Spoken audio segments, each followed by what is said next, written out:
Everyone, we call this time, Lord, lift you up, do what we should. Father, we're especially grateful for this time of year, this Christmas season. So remember while we celebrate it. Father, we just want to lift up this meeting. We want to lift up the men and women that serve this department in this state. Father, be with us all as we leave the meeting and go home to celebrate Christmas with our families and bring us all back here next year ready to go. We lift this up in Christ's name. Amen. Amen. I pledge allegiance to the flag of the United States of America and to the republic for which it stands, one nation, under God, indivisible, with liberty and justice for all. Okay. Okay, I'll do a roll call. Congressional District 1, Ms. Purcell. Present. 2, Ms. Williams. Present. 3, Mr. McIntyre. Present. 4, Mr. Brown. Present. 5, Ms. Key. Present. 6, Mr. Bowen. Present. 7, Mr. Thompson. 8, Mr. Golden. Here. 9, Ms. Dunn. 10, Mr. Boswell. Here. 11, Mr. Lewis. Here.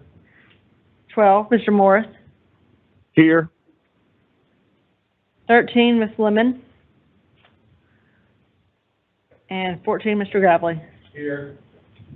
Here. Thank you, everybody. Good morning, everybody. We need approval of the minutes, from the November board meeting.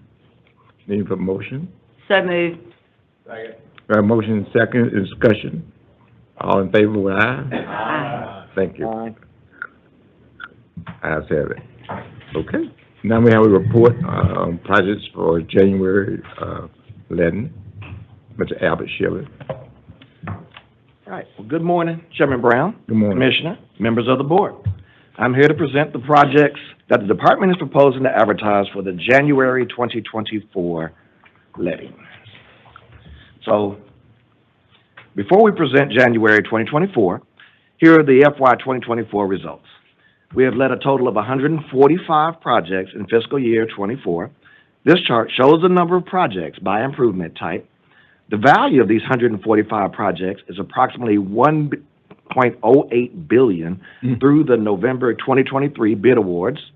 Of the 145 projects, 140 are GDOT let with an approximate value of $1.04 billion, and 5 are local let with an approximate value of $38 million. This chart shows a dollar amount distribution by improvement type, with maintenance, safety, and bridge projects making up the bulk of these types. Here are the results of the November 2023 letting. Of the 23 GDOT let contracts presented to the board, 21 were awarded, 1 was rejected, and 1 received no bids. No bid. Now we're going to discuss projects in the January 2024 letting. Of the total of 21 projects, we have 19 GDOT and 2 local lets. The next 2 slides list these 21 projects arranged by congressional district.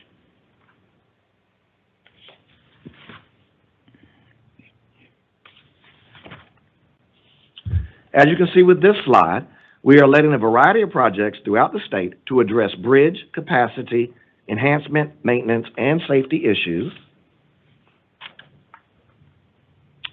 This first highlighted project will resurface I-575 from I-75 to the Etowah River for 19.6 miles in Cherokee County. This next project will resurface State Route 365, which is also State Route 419, from State Route 52 to J. Warren Road in Habersham for 11 miles. This section was last repaved in 2012, which was 11 years ago. This next highlighted project is a continuation of the Path 400 trail system that connects to the project that was let in September of 2023 by the City of Atlanta. This segment extends 2.3 miles north along State Route 400 through the former toll plaza. It bridges Nancy Creek, crosses Windsor Parkway, goes under Northland Drive, parallels Morgan Creek Circle, crosses over the existing Glen Ridge connector ramps and goes under the existing Glen Ridge connector, and then ties into a trail portion of the under construction I-285 at State Route 400 interchange just south of the Johnson Ferry Road. It's an excellent example of our interagency cooperation to create this project. This next project replaces the State Route 166 bridge spanning Big Indian Creek, 1.9 miles west of Bowden, for a new bridge while traffic is routed to an off-site detour. The bridge was built in 1971, 52 years ago. And here's a ground view of that bridge to be replaced. This next project is state and TIA funded that will widen and reconstruct State Route 31, which is also US 441, from south of State Route 117 to just south of I-16 at Pine Hill Road for approximately 4 miles. The project will create two 12-foot lanes in each direction with a raised median and rural shoulders. This corridor is part of the Governor's Road Improvement Program, commonly called GRIP. This next slide will show the design build projects which are in the January 2024 letting, but were previously presented to the board for advanced advertisement. Here are those projects and the board presentation letting in which we were previously shown to the board. So we have 21 projects proposed for the January 2024 letting with 19 GDOT and 2 local lets. This chart shows the distribution by improvement types. The estimate of the projects in the January 2024 letting is approximately $255 billion. Shows the dollar amount distribution by, million. Ooh, we had that, we'd be a lot better off, right? So this chart shows the dollar amount distribution by improvement type. Now it's for your consideration of approval for award of the projects that are in the January 2024 letting. Okay. Have a motion? Second. A motion and a second discussion.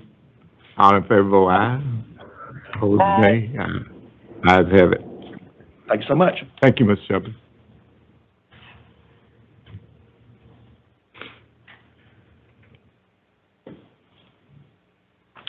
Good morning, Mr. Chairman. Good morning. Commissioner, members of the board. I'm pleased to come before you to present the proposed revisions to the construction work program. There are two coming before you this morning. Both of them are additions to the program, 2 drainage improvement projects, one in DeKalb County and one in Cobb County. These are coming to you for the first time, so they're for review today, and I'll bring them back to you next month for recommended approval. So I'd be happy to take any questions at this time. Any questions? Thank you. Thank you.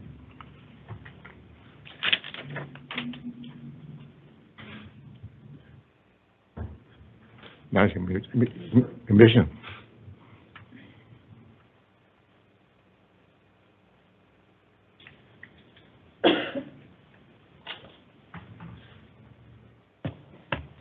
Good morning, Mr. Chairman, ladies and gentlemen of the board. It's a pleasure to present the Commissioner's report for the month of December. It's hard to believe that this year is coming to an end for the last board meeting of the year. As always, we'll start with our state fund collections. Looking back to November, collections totaled $21.1 million, excise being only about $908,000, and $20.25 million in transportation fees. As you recall, the excise tax was suspended, and as Josh reported yesterday, it has been reinstated as the General Assembly came back into session over the last 2 weeks. That brings our fiscal year-to-date collection number to $729.9 million. And as you recall, our budget is whole because our budget is being taken care of as in being backfilled. So no issues, even though collections are reported down. Josh made mention yesterday, too, in his legislative report about the continuing resolution that we're currently operating with in the federal level. As a reminder, that goes through January 19th. Our next board meeting is January 18th. So, but what does that really mean? I have to remind you that we have to get federal dollars authorized in advance of Albert coming and presenting projects to you to bid. So we are always working ahead when we bring you a project to get federal authorization. So with the continuing resolutions, as Josh mentioned yesterday, we get a daily pro rata share of federal funding. So 1/365th time the number of days out to January 19th gives us the federal dollars that we have available. So as we're looking, as you just approved January, and thank you very much, it's a robust letting. As we look into February, when we come before you next month, it may be that we can't advertise all the projects that we have ready because we don't know what's going to happen with the continuing resolution. So we've sort of used up our federal dollars. We'll have them sort of used up to the point that we may not be able to do a full February letting. We'll have to watch as Congress moves forward and what that may look like, and we probably won't know since the continuing resolution expires on the 19th. Congress probably does not act until the 19th, and so next month will just may be a little iffy. So we will always make sure that we're conservatively budgeting and not putting forward something that we can't have authorization on. But we're working to authorize projects for February here in the next few weeks. So we'll keep you posted on that. Mm-hmm. It's a complicated process, but we'll just keep you posted. So does that mean that, you'll have to wait until the February meeting and double up? Or will we be handicapped if we don't take action? Yeah, more than likely, we will have a February letting. It just may not be the full letting. We may have to dampen that down based on the availability of funds, which means then those projects cascade ahead, and based on if there's a full appropriations, then we can move forward. If there's another continuing resolution, it'll be based on how long that continuing resolution is and how many federal funds are available. So this is, I would say this unfortunately has been sort of common for a very long time at this time of year of continuing resolutions. So sort of par for the course, and I just always remind you that we're having to time projects and dollars, and so that we're staying in sync with each other. For some reason, Sabrina David, as great as she is in Federal Highway, they won't let us get more money than's available. She's not running the loan shark business over there, so thank you. All right, let me move into total employment figures from last month. I'm really excited to give you this number. Ending last month, 3,915 employees here at GDOT. So this is the first time we've trickled over that 3,900 number in a very long time, in years, in fact. So as you heard yesterday from Alan Davis about our hero staff that was up to 81, where we were down in the 20s. Now we're in 81, and we're still trying to grow that. But a tremendous effort by so many people.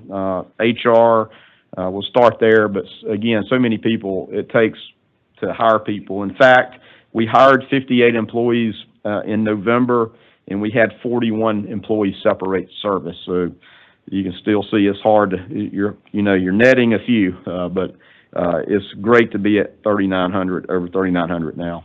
As it relates to professional services procurement, for the month of November, 199 contracts were executed, valued at $86 million, and those contracts are for engineering and design, right-of-way surfaces, geotechnical services, things like that, which brings our fiscal year-to-date number to 910 contracts executed. So that's a big number, 910 contracts executed, valued at $438 million.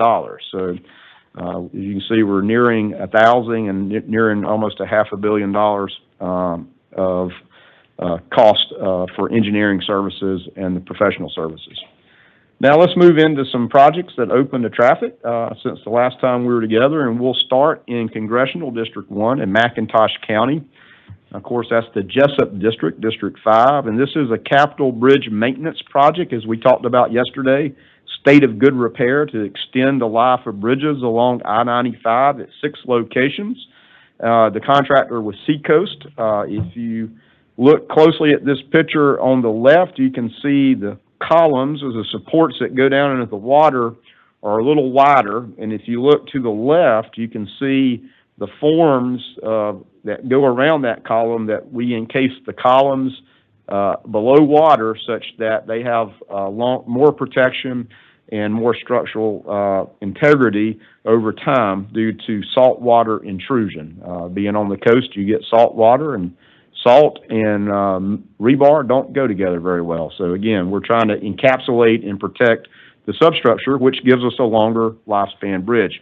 Seacoast did the work, as I mentioned. It represents a $9.2 million capital maintenance investment.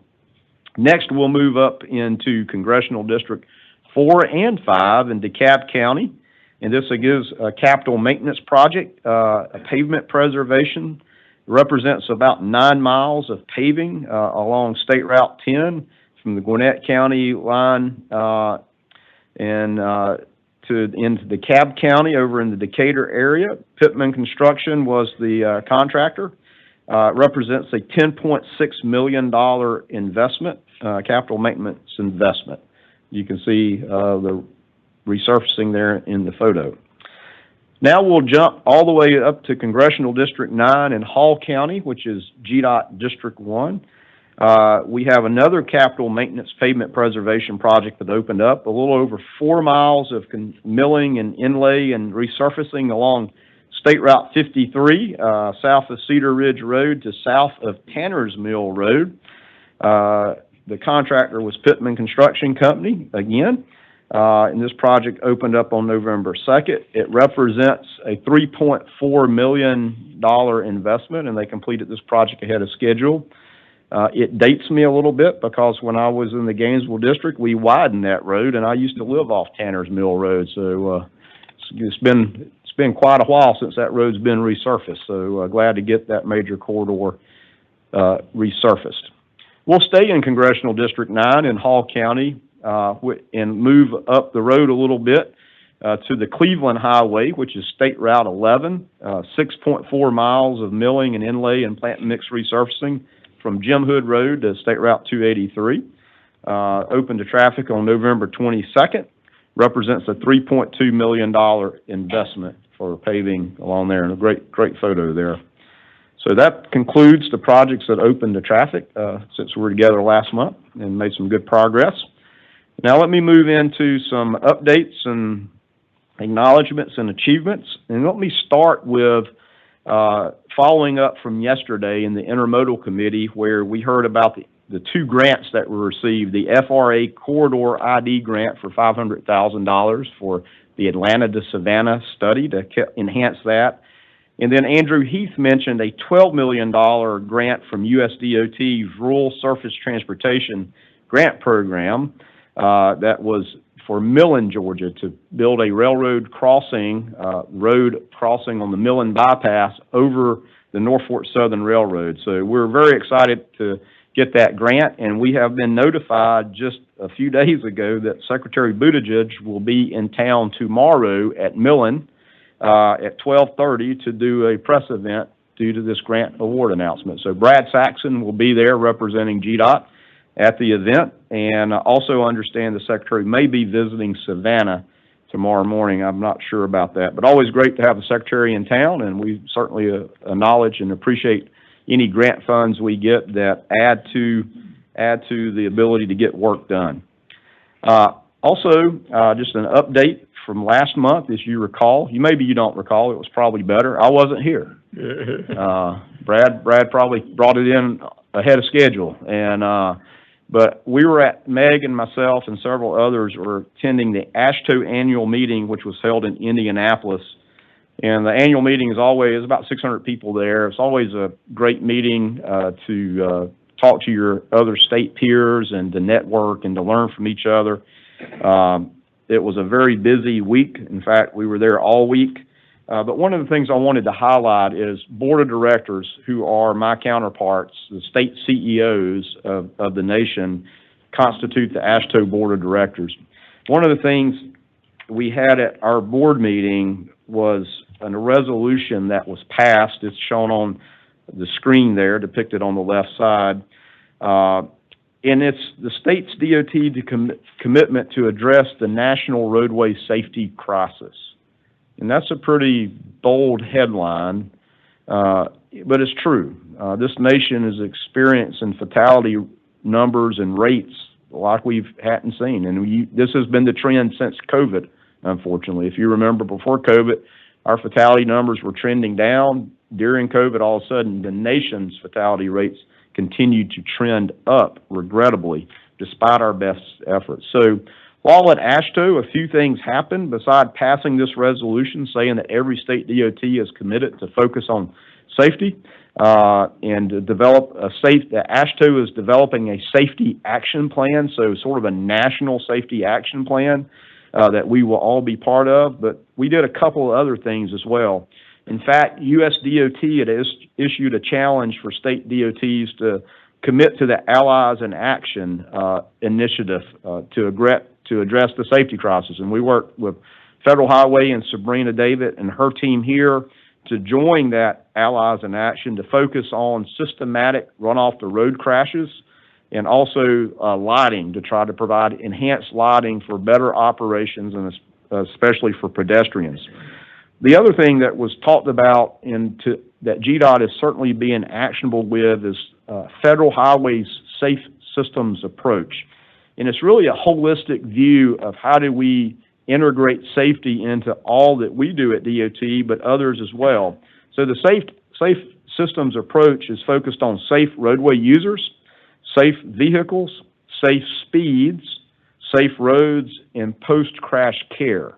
So it's sort of the universe of things that should be done, not only at DOTs, but vehicle safety, and of course, post-crash care is very critical so that people get the medical attention they need as timely as possible. So let me boil down sort of these national initiatives to what it really means to us in Georgia and why it's so important. Last year, there was 1,821 fatalities on Georgia's roadways. 65% of those were on GDOT roadways that we're responsible for. 35% were on city streets and county roads. Out of those numbers, there were 343 pedestrian deaths, and Stacy and I just talked about alarming things going on that she just heard about in Brookhaven. 343 pedestrian deaths. Let me give you some perspective.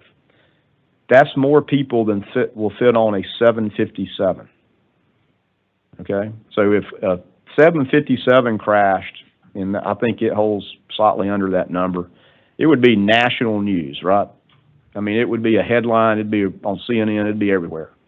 But that happened in Georgia last year. What's alarming also out of the statistics that we have from last year, 43% of the fatalities on the road were not wearing seat belts. So we could reduce 43% of fatalities if people had been buckled up. Can't guarantee that, but you could have driven that number significantly down. That's why Let's See 43 and the partnerships that we have for safety that you've been a part of with safety summits and educating our youth, that's one of the primary things is put your seatbelt on. Now, I talked about numbers yesterday, about financial numbers. We've done an analysis just to see what the cost of the 1,821 fatalities are to the economy of Georgia. It's a $22 billion impact.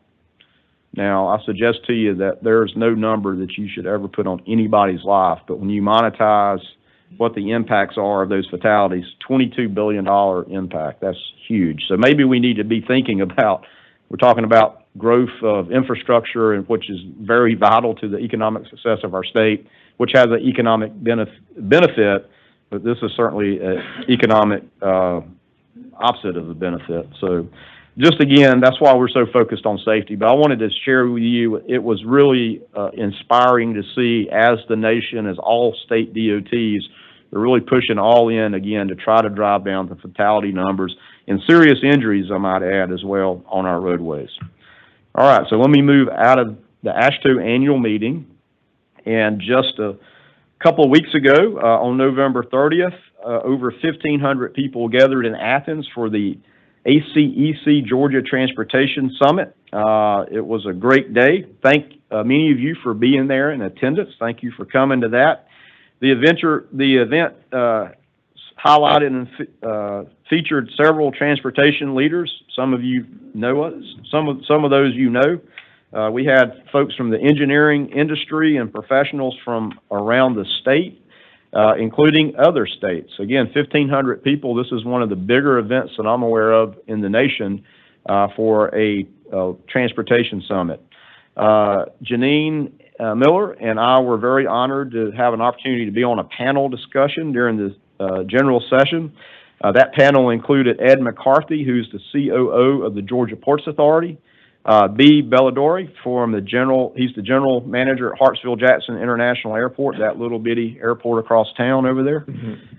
Collie Greenwood, the GM for MARTA, and Anna Roach, the executive director from Atlanta Regional Commission. So we had an opportunity to have a panel discussion and talked about how we actually work together and how we meet and get together and talk about all the initiatives that each of us has. And it's pretty impressive when we all get together and look at what each of those entities are doing. So we had the general session, had more than 20 GDOT employees. We had the general session, and then we had breakout sessions in the afternoon with over 20 of our employees either leading or participating in those technical breakout sessions. Certainly, we're glad to have Federal Highway attending that as well. And we had a lot of focus on right-of-way challenges, national electric vehicle infrastructure planning and implementation, and the list goes on, a lot of technical topics. So it was a great day. It's always a great year each year when we have this, and it just continues to grow and grow and grow. Now, one of the things that's really neat about the 2023 ACEC Transportation Summit is that we recognize the best of the best projects across the state through the Georgia Partnership for Transportation Quality Awards, affectionately called GPTQ. Rolls right off the tongue. But that's born out of a national quality initiative that goes back into the early 90s. So this was something that was started nationally to focus on quality. And so we've continued to do that in Georgia. And it was awesome to see the opportunities that we had to highlight the great work of GDOT and our consultant industry and partners and cities across the state. So here is a list, too many names for me to call out. Here are folks that were recognized in this list from GDOT, and of course this list is only representative of a few people that got called out, but it's totally a team effort. So I want to give thanks to all the folks at GDOT for us on winning awards, and also for the partnership with the consultant industry and cities and counties for all the award winners. So it was a great day. We'll keep you posted for next year when it comes around in Athens. All right, so one of the things is this time of year, special time of year, obviously, and just really glad that the folks here at GDOT were able to continue to support the governor's and First Lady Kemp's focus on helping the Department of Family and Children's Services to provide toys for kids in foster care.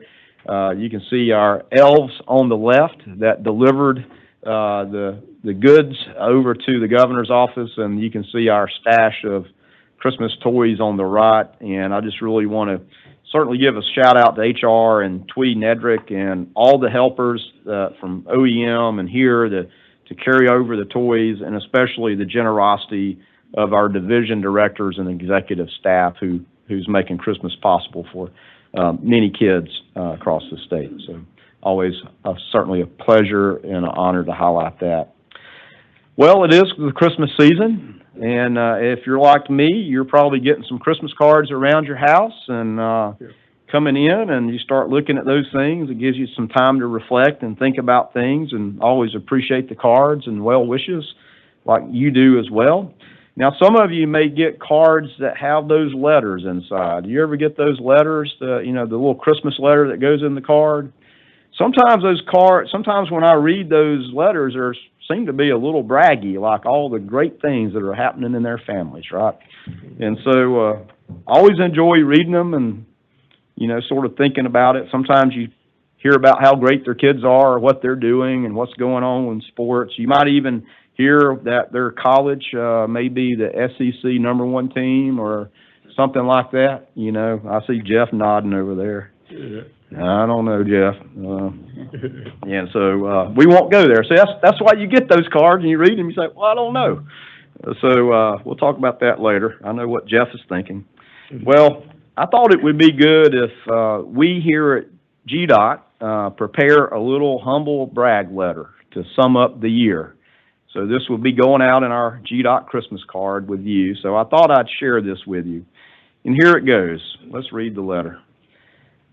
Dear State Transportation Board and citizens of Georgia, it's been an amazing year here at GDOT, and as always, I want to send sincere thanks and appreciation for all you do for Georgia in support of the Georgia Department of Transportation.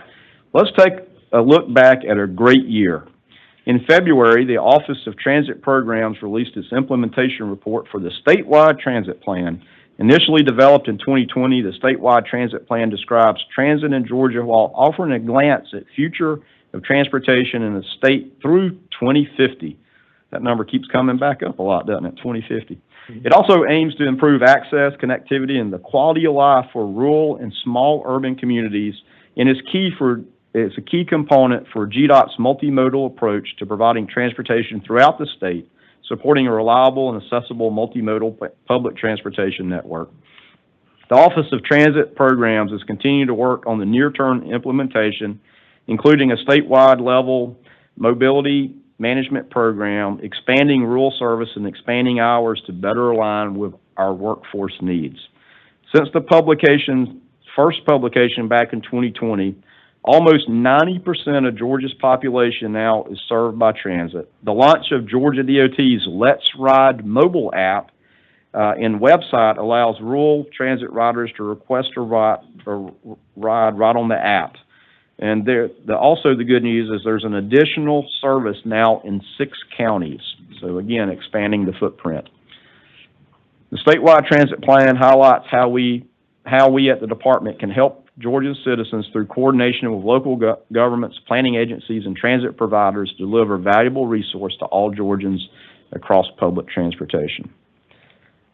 Friends, another great thing that happened in March was when Engineering Georgian magazine recognized the 100 most influential women in engineering in the state of Georgia.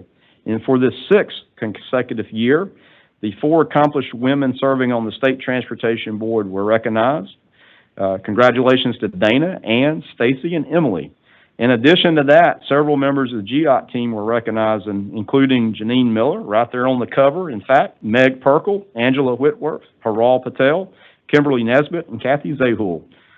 I think it's important to remind everybody that women make up 26% of GDOT's workforce. Congratulations to all of you that were named in the most influential women in engineering. Also in March, the department entered into an agreement with the Georgia Department of Natural Resources, which we affectionately call DNR. And as part of building and managing our transportation network, the right-of-way office sometimes has mitigation properties where we've satisfied our mitigation credits. Often these properties have high conservation value, and in these instances, the department has relied on the Georgia DNR to manage those properties for us.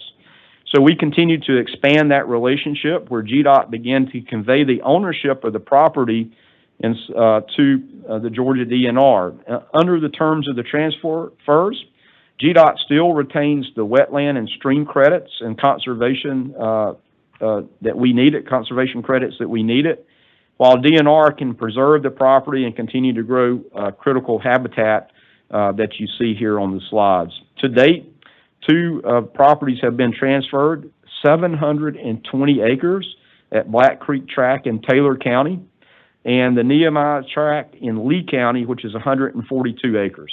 The department is currently working to transfer 10 more properties throughout the next year.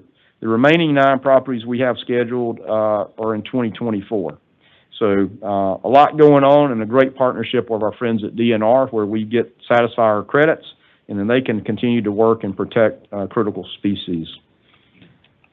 Members of the board, the accomplishments keep on coming. In late March, the department opened its first 2 new turbine bridge ramps at I-16 and I-95. I think Ann was there for the unofficial opening of those ramps.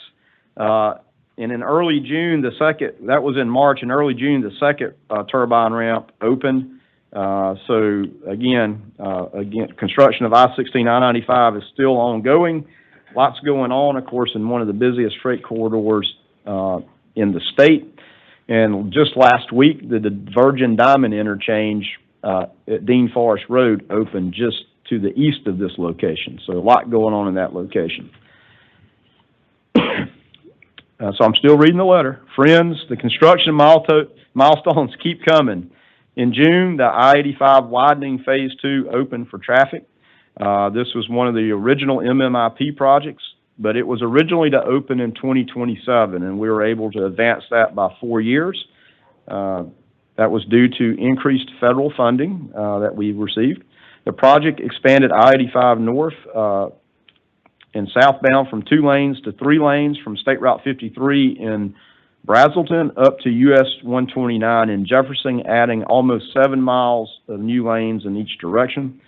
Additionally, the project replaced and widened 6 bridges along 85 and an overpass bridge at State Route 332. And of course, Phase 3 is underway now, which goes all the way up to US 441 in Commerce, Georgia. And as I recall, there was a video that had 2 movie stars in it. Both Emily and Jamie were in that video that highlighted that great day of opening. So thank you all for participating in that. You know, we believe that we are the best DOT in the nation, as I talked about yesterday, but you don't have to believe me. As I mentioned yesterday, CNBC ranked Georgia the #1 state for infrastructure. Again, they considered roads, bridges, railroads, ports, airports, and utilities as all part of the consideration set. And there were a number of additional considerations as well. State of good repair, like I mentioned yesterday, was one of those things. So congratulations for this recognition as the state. But transportation infrastructure play a big role in gaining that #1 ranking. And wow, the hits just keep on coming. In August, GDOT received its Storm Ready recognition. As I shared with you back then, Storm Ready is a national weather service program that helps Americans' communities with communication, implementation, and skills needed to save lives and property before and during an event. So I want to, again, great job by our emergency response teams here for getting this certification as we prepare to always respond when bad things happen weather-wise here in Georgia. Friends, there's more to celebrate. Also in August, GDOT launched a recruiting partnership with Lego Land and Discovery Center. If you remember, you got a Lego at your desk. This is the first of its kind partnership with Lego to inform and educate students on STEM careers and civil engineering, which ultimately is the goal of introducing them to careers like we have here at GDOT. To kick off this unique partnership, GDOT and Lego Discovery Center unveiled the Lego replica of the Sidney Lanier Bridge down in Brunswick.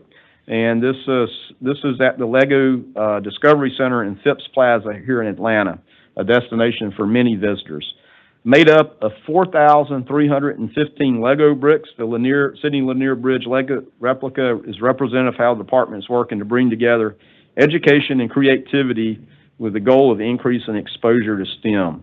And most GDOT employees, myself included, probably grew up putting Legos together. So we think this is a great segue to introduce people into engineering and STEM, obviously. And finally, friends, last but certainly not least, this year Georgia hosted 11 safe driving summits across Georgia in partnership with the LUTC 43 Foundation. This number was in addition to the 4 summits held in fall of 2022 to reach teenagers and help them educate them on the safe driving practices. We've had thousands of students from across Georgia have attended the summits, hearing from speakers and attending breakout sessions, all created to make a lasting, permanent impression and to help shape their driving habits. We're committed here at GDOT to helping ensure the safety of all drivers on Georgia's roadways by using a variety of strategies and partnerships like the one we have with LUTC 43 Foundation. So we're certainly honored to have that, and thank you for all of you that have attended a LUTC 43 event, and there's more to come next year. Members of the board, there's so much more to talk about, but I hope as I bring this letter to a close, I'd like to thank you for your unwavering support, guidance and leadership to us throughout the year. Without you, none of this work at GDOT would be able to be accomplished, and thank you for making it possible for us to do this work. Sincerely, me and the entire GDOT team. Yeah. That concludes my brag letter. Do with it what you wish. Yeah. Thank you very much. This concludes my report, Mr. Chairman. I'll be glad to entertain any questions or comments. Questions? Many board members? I don't have a question, Mr. Chairman. Yes. But I'd like to make a comment. I just want to say to our GDOT team and to Russell, how appreciative that we all are, and I especially want to say thank you from me, and I'm sure if everybody wanted to join in and say thank you to our GDOT team, we would accept that right now. How about it, guys? Thank you. Thank you. Thank you. Thank you, thank you, thank you. Thank you very much. Thank you, Mr. Chairman. Our pleasure. Any more comments, questions? Okay, thank you, Commissioner. Thank you.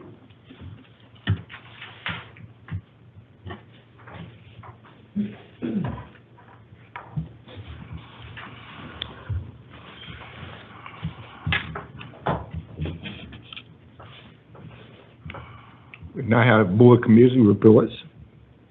Tim Golden. Thank you, Mr. Chairman. Yes. The statewide transportation planning committee met yesterday, and we convened at 1:45.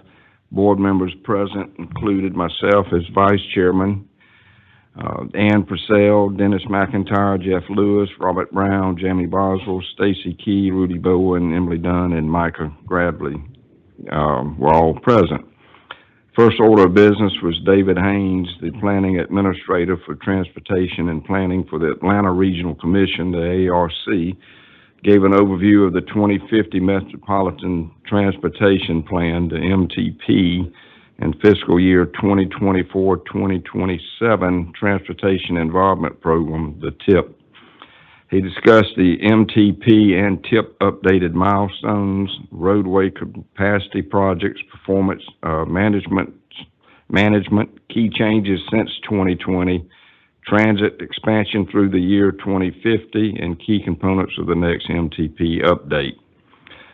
There were no actions taken by the committee. The committee adjourned at 2:13 p.m., and that concludes my report, Mr. Chairman. Okay.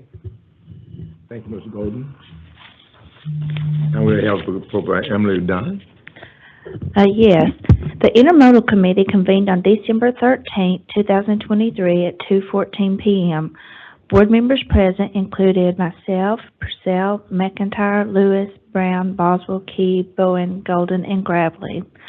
For our first order of business, Phil Peavy, our Planning and Environmental Manager for the Intermodal Division, gave an update on the passenger rail study. The Atlanta to Savannah passenger rail study will identify the service and infrastructure needs for a passenger rail corridor on approximately 250-mile route between Atlanta and Savannah, Georgia.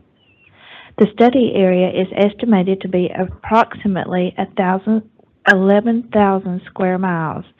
This is intended to be a corridor-level study that will fulfill the project planning phase of Railroad Capital Project life cycle stages, consistent with the FRA's draft guidance on development and implementation of railroad capital projects. For our second order of business, Deputy Chief Engineer Andrew Heath presented an overview of the new Georgia Locomotive Fuel Tax Program. The presentation covered how the new funding program will enhance the state's investment into freight railroads for the public benefit. Eligible project types were covered, and the implementation process and timeline were discussed. Finally, Mr. Heath provided the news that Georgia recently received a $12 million MPDG grant for the Millen Bypass at Norfolk Southern Rail Crossing project. The project will eliminate this at-grade crossing, and the grant will allow the department to advance this critical project to the benefit of both the railroad and the local community of Millen. No actions were taken in this committee, We adjourned at 2:30 PM, and this concludes my report. Thank you, Ms. Johnson. Next, Mr. Golden.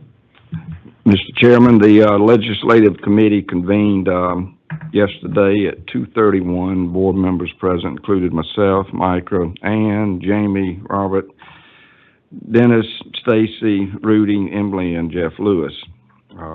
First order of business was Josh Waller, our Director of Policy and Government Affairs, provided an update on the recent legislative special session, discussed the proposed 2024 legislative agenda and other pending priorities, and finally gave a reminder that current federal appropriations continuing resolution expires on January 19th, 2024.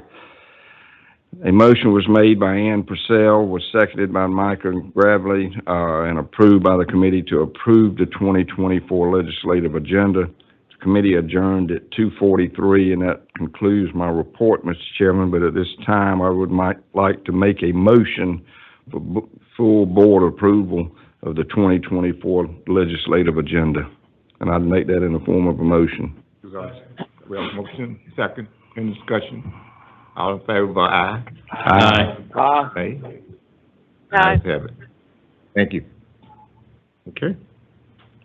Now we have, Mr. Bowen. Thank you, Mr. Chairman. The P3 committee convened on December the 13th, 2023 at 2:44 PM. Board members present included Chairman Rudy Bowen, Stacy Key, Jeff Lewis, Emily Dunn, Robert Brown, Jamie Boswell, Ann Purcell, Tim Golden, and Michael Gravely. First order of business, Tim Matthews, State Express Lanes Administrator, provided an update on the State Route 400 Express Lane projects, including a resolution for preferential or exclusive use of State Route 400 Express Lanes. The project is expected to be awarded to the best value proposer in Q3 of 2024.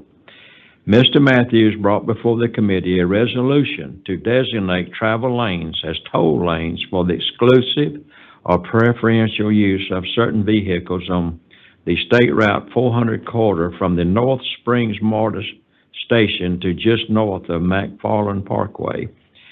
A motion was made by Jeff Lewis to recommend approval of the resolution to the full board, seconded by Emily Dunn, and was approved by the P3 committee. The committee adjourned at 2:52 PM. This concludes my report. Mr. Chairman, I'd like to now make a motion to the full board to approve the State Route 400 Express Lane resolution. Second. We have a motion, we have a second, any discussion?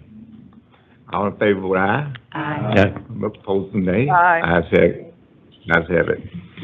And the motion approved. Thank you, Mr. Chairman. Thank you, Mr. Moore. Now we have, Ms. Purcell.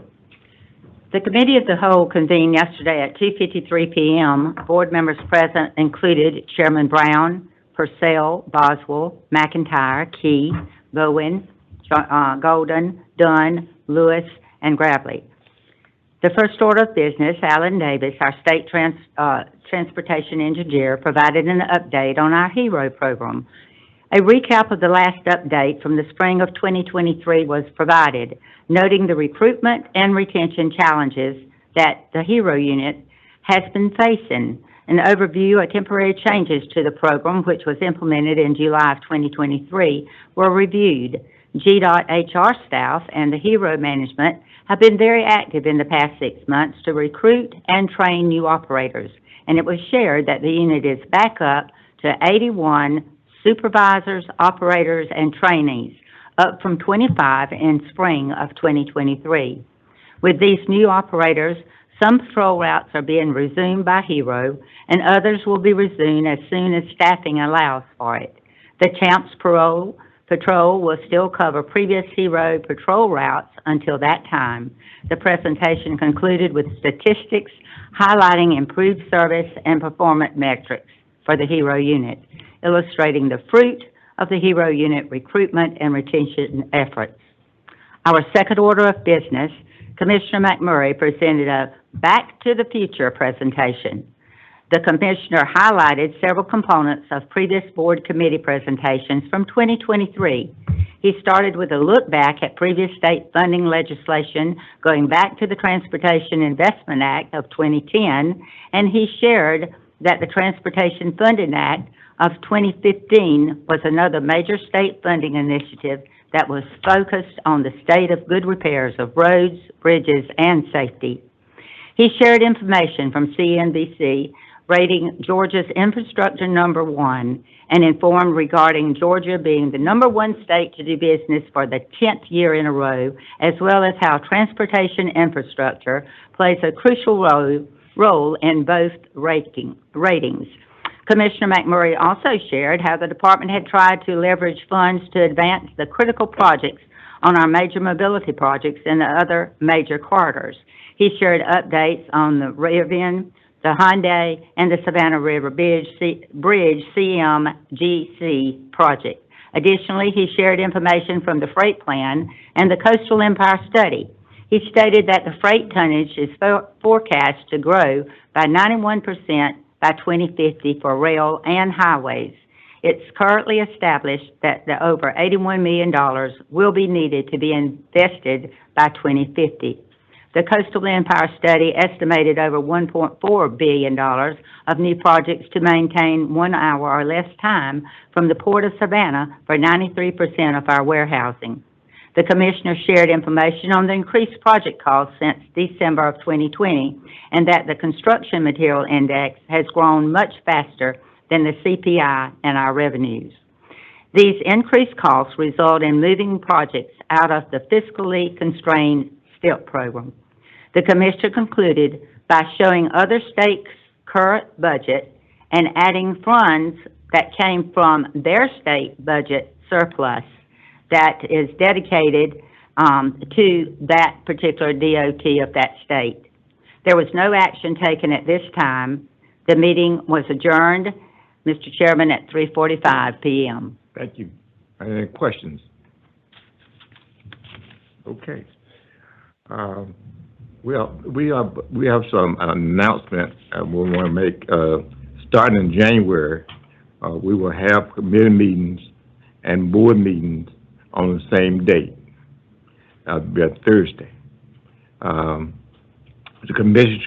commission will begin at 10 o'clock a.m. and the board meeting will begin at 1 o'clock p.m.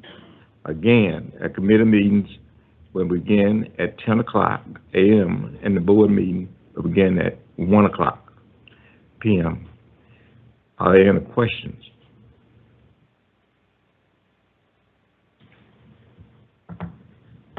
Okay, all right. That concludes, some more new business. Oh, okay. I forgot yesterday. Mr. Chairman, thank you so much. I wanted to take just a moment and recognize a former GDOT employee.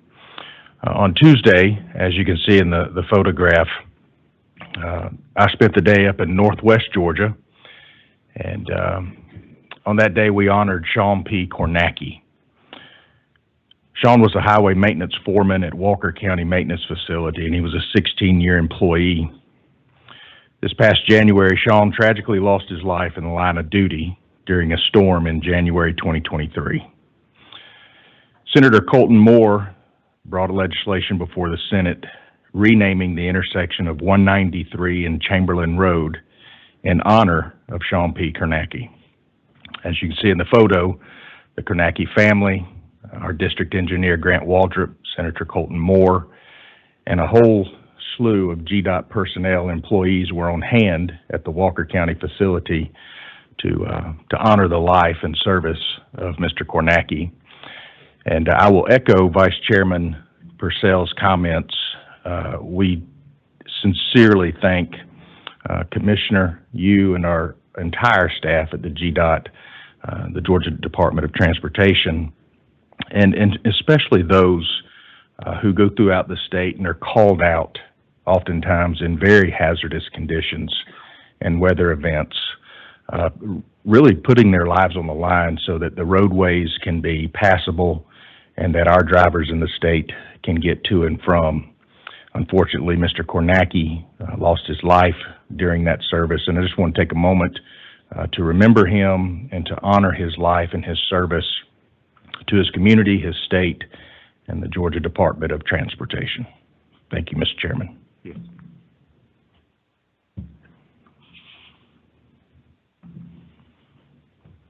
Okay.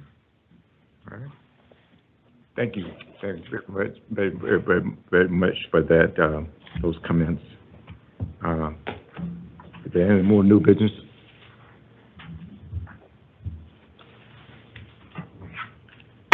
Meeting adjourned. Thank you.